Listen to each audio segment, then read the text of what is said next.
चलिए बात कर लेते हैं तीसरी और बड़ी और अहम खबर की। तो दुर्ग में एक बार फिर से कार्रवाई तेज हुई है और इस बार एक बार फिर से निशाने पर है मोक्षित कॉरपोरेशन। जी हां, ईडी की टीम ने सुबह सुबह 3 ठिकानों पर दबिश दी है।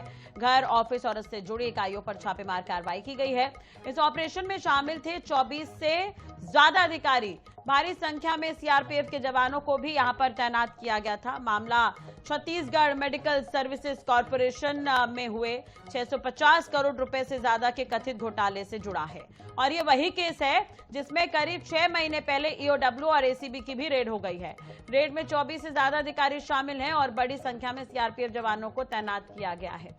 तो 6 महीने पहले इसी कंपनी पर ईओडब्ल्यू और एसीबी की संयुक्त छापेमार कार्रवाई हुई थी और अब मामला केंद्रीय एजेंसी के रडार में है।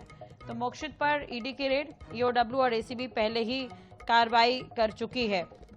इसी खबर पर ज्यादा जानकारी के लिए बात करेंगे। संवाददाता आनंद नारायण ओझा हमारे साथ जुड़ गए हैं। आनंद, एक बार फिर से मोक्षित कॉरपोरेशन पर रेड हुई है। एसीबी और ईओडब्ल्यू तो पहले ही संयुक्त तो छापेमार कार्रवाई कर चुकी है, अब ये ईडी की रेड, क्या कुछ मिला है? क्या कार्रवाई अभी तक चल रही है? पूरी जानकारी, कहां पर छापेमार कार्रवाई हुई है?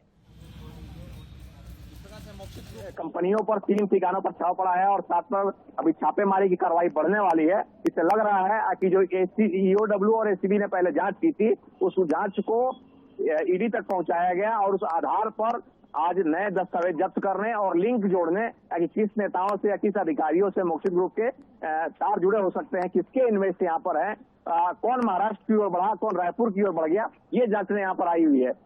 3 ठिकाने तो फिलहाल सीआरपीएफ के संरक्षण में टीम जांच कर रही है। उसके अलावा बताया जा रहा है कि कई फार्म हाउस के कागजात मिले हैं, कहीं और इन्वेस्टमेंट के कागजात मिले हैं, उसकी जांच करने की बात कही जा रही है। और इसका पूरा लिंक जो मेन है, लिंक जोड़ने की बात, जैसे पहले आप चैतन्य गोयल की देखेंगे बात, तो पहले भी 2 बार टीम आई थी, लेकिन उसमें जांच करके चले गई थी, लेकिन अंतर ये हुआ कि उनके बर्थडे के दिन गिरफ्तार हुई, इसमें बहुत राजनीति भी। तो यहाँ भी ऐसा ही लग रहा है कि टीम आई है तो ऐसे ही नहीं आई है, उसके हाथ में ऐसे महत्वपूर्ण दस्तावेज लगे हैं जिसके लिंक जुड़ रहे हैं। तो आज जब यहाँ से दस्तावेज महत्वपूर्ण जब्त कर लिए जाएंगे तो इसमें आगामी समय में गिरफ्तारी किसकी होती है ये देखने वाली बात होगी। लेकिन आज दस्तावेज जो जब्त करने आए हैं वो कहीं ना कहीं स्वास्थ्य विभाग से बड़ा महत्व से जुड़ा हुआ है। बहुत सारे लोगों को लाभ मिला है, आम जनता को उसमें नुकसान हुआ है और आम जनता के जो स्वास्थ्य में लाभ होने वाला था वो अहित ही हो गया और जिससे स्वास्थ्य में लाभ नहीं होने वाला था उसका हित हो गया। यानी जो भरपूर कमीशन की बात थी वो होकर रह गई और जहां पर स्वास्थ्य सुविधा पहुंची थी वो नहीं हो पाई।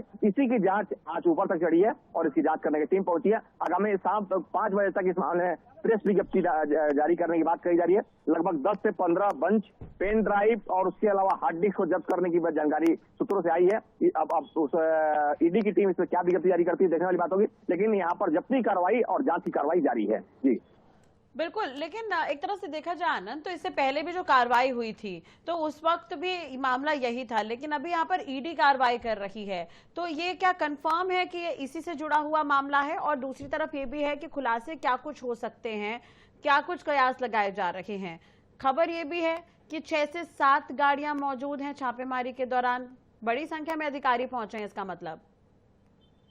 जी बिल्कुल, देखिए अगर कहा जाए तो ये बड़ी जो राष्ट्रीय स्तर की एजेंसियां हैं, सीबीआई की बात की जाए, एनआईए की बात की जाए, ईडी की बात की जाए, तो इनको राज्य स्तर से जो अधिकारी होते हैं उनमें सहयोग लेना रहता है और पूर्व के जो एजेंसियां जांच की है उससे ये दस्तावेज मंगाकर अपना कार्य आगे बढ़ाते हैं। अब जब महत्वपूर्ण इनको दस्तावेज जब्त करना होता है, चाहे आधार बनना, चाहे गिरफ्तारी करनी होती है, तो एक बार में नहीं होते, क्योंकि अगर मान लीजिए ये किसी के खिलाफ जा रहे हैं, वो भी अगला भी अपना कोर्ट में पक्ष रखेगा कि कौन से मामले में पाक साथ है, कौन से मामले में पाक नहीं है, उसके वकील भी कहीं ना कहीं एजेंसियों को कटघरे में खड़ा कर देंगे। तो इतने महत्वपूर्ण दस्तावेज हो जाना चाहिए अगर इसकी जेल भेजने की तैयारी है वो जेल तक जल जाए और जो जांच होनी है उसको कभी प्रभावित न कर सके। इसका ही प्रारूप कहा जा सकता है कि 6 माह में तीसरी बार एजेंसी आई है और आज ऐसा लग रहा है कि दस्तावेज जब्त कर लेंगी या फिर किसी की गिरफ्तारी की ओर बढ़ सकती है। गिरफ्तारी का तो कंफर्म नहीं है, लेकिन ऐसे महत्वपूर्ण दस्तावेज जब्त हो जाएंगे कि स्वास्थ्य महकमे में जो बड़ा एक फेल हुआ था वहां तक पहुंच जाएंगे और आगामी समय से गिरफ्तारी हो जाएगी। जी इसका आधार यहाँ पर। जी बिल्कुल, कितनी देर तक और ये कार्रवाई चल सकती है?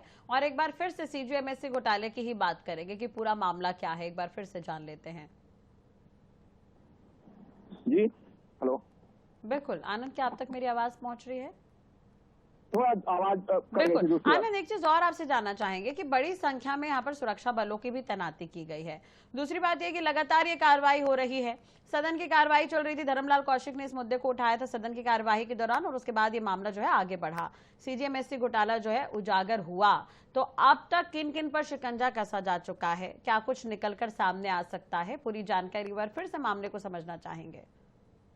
बिल्कुल, अगर पूरे मामले को विधानसभा में धर्मलाल कौशिक जो पूर्व नेता प्रतिपक्ष से महत्वपूर्ण पदों पर रहे हैं वो उठाए हैं, और इसमें कहीं ना कहीं सदन में मामला गर्म हुआ है, तब यहाँ जांच की एजेंसियां पहुंची है। दुर्ग में आज 2-3 मामलों में गर्म है। एक धर्मांतर का मामला पहले चला है जिसमें राष्ट्रीय स्तर की केरला के सांसद आए हुए हैं, और इसमें कहीं ना कहीं बड़ी कार्रवाई की बात धर्मांतर में कर रही है। तो उसी प्रकार से जब ये मामला सदन उठा है और इसमें स्वास्थ्य महकमे में जुड़ा हुआ मामला है, तो इसमें कार्रवाई तेज होने की बात हुई, क्योंकि कई मामले ऐसे होते हैं जब आरोप प्रत्यारोप होता है। जैसे महादेव ऐप मामले में आप देख लीजिए कि ऐसे ही सदन में वैशाली नगर विधायक ने मामला उठाया था, उसके बाद कार्रवाई हुई थी और उसमें कई लोग जेल गए थे। तो यहाँ भी यही है कि अगर मामले उठ रहे हैं तो ठोस कार्रवाई होने के लिए अगर सदन के पटल तक आ गया तो इसमें गिरफ्तारी होनी है स्वास्थ्य महकमे में। तो ये तय माना जा रहा है कि अगर उसमें मान लीजिए विपक्ष भी अपना पक्ष रखेगा, पूर्व में कौन कौन इसमें शामिल थे ये भी पक्ष रखे जाएंगे, अगर प्रश्न आ गया तो उसमें गिरफ्तारी होनी हो सकती है। आज इसके महत्वपूर्ण दस्तावेज यहाँ पर जब्त किए जा रहा है, ये अब तक जानकारी है यहाँ पर। बिल्कुल।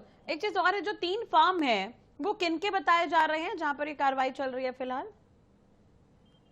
देखिए, नाम अभी सामने नहीं आए हैं, लेकिन जो ग्रुप बताया जा रहा है, इनके छापा पड़ा है, वो उसी ग्रुप से जुड़े हुए लोग हैं। कई बार क्या होता है, एक एजेंसी का या ग्रुप बना दिया जाता है, सामने उसमें एक व्यक्ति रहता है और उसमें पीछे कई अधिकारियों का इन्वेस्ट रहता है, कई नेताओं का इन्वेस्ट रहता है।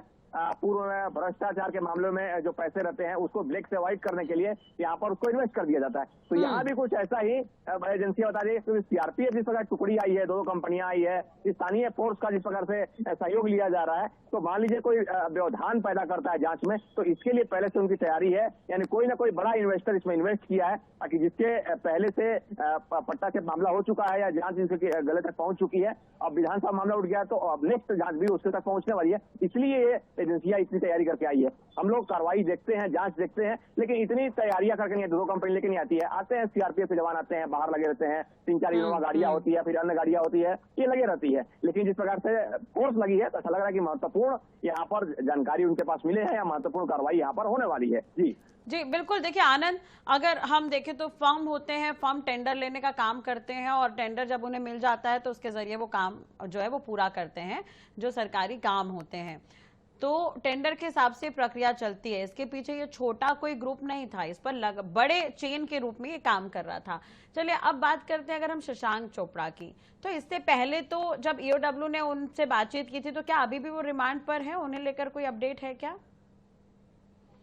इस बारे में अभी तक कोई अपडेट नहीं है। रिमांड लेने वाली बात जो है उसमें ना प्रेस विज्ञप्ति जारी करने की बात कही जा रही है, या फिर रायपुर स्तर पर या जो अधिकारी आए हैं उन्होंने कहा कि शाम तक इस मामले में प्रेस रिलीज जारी करेंगे। जैसे पूर्व की गिरफ्तारियों में, पूर्व की जांच में जैसे प्रेस नोट जारी करते हैं तो उस पर जारी करेंगे। अभी इस मामले में बोलना जल्दबाजी होगी। उनका कहना है कि हम इस मामले में ठोस कार्रवाई कर रहे हैं, हमारे यहाँ प्रूफ लगे हैं, हम ऐसे ही नहीं आए हैं। अगर सुबह से हम पूरी टीम लेकर आए हैं तो इसमें कार्रवाई करेंगे और प्रेस नोट जारी करके जो भी तथ्य होंगे वो मीडिया के सामने ला देंगे। जी ठीक है, चलिए बहुत बहुत शुक्रिया तमाम जानकारी और बातचीत के लिए आनंद आपका। तो मोक्षित कॉर्पोरेशन के 3 ठिकानों पर ये छापेमार कार्रवाई चल रही है। आपको बता दें कि ईडी की ये दबिश, ये बड़ी खबर हम आपको बता रहे हैं।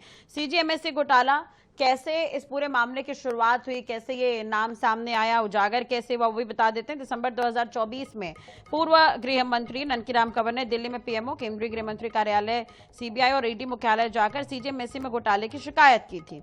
अब ननकीराम कंवर की शिकायत के बाद केंद्र से ईओडब्ल्यू को निर्देश मिला। इसके बाद ईओडब्ल्यू की टीम ने 5 लोगों के खिलाफ नामजद एफआईआर भी दर्ज की।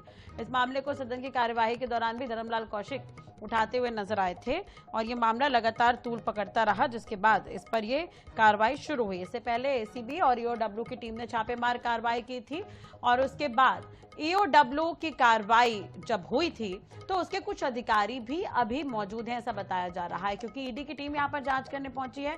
तो पिछली जांच में क्या रहा ये बताने के लिए कुछ अधिकारी वहां पर मौजूद हैं। अब मामला केंद्रीय एजेंसी के रडार पर है, ऐसा हम कह सकते हैं, क्योंकि ईडी की टीम यहां पर पहुंची है। तो देखने वाली बात होगी कि और भी क्या कुछ खुलासे इस पर होते हैं। नजर बनी रहेगी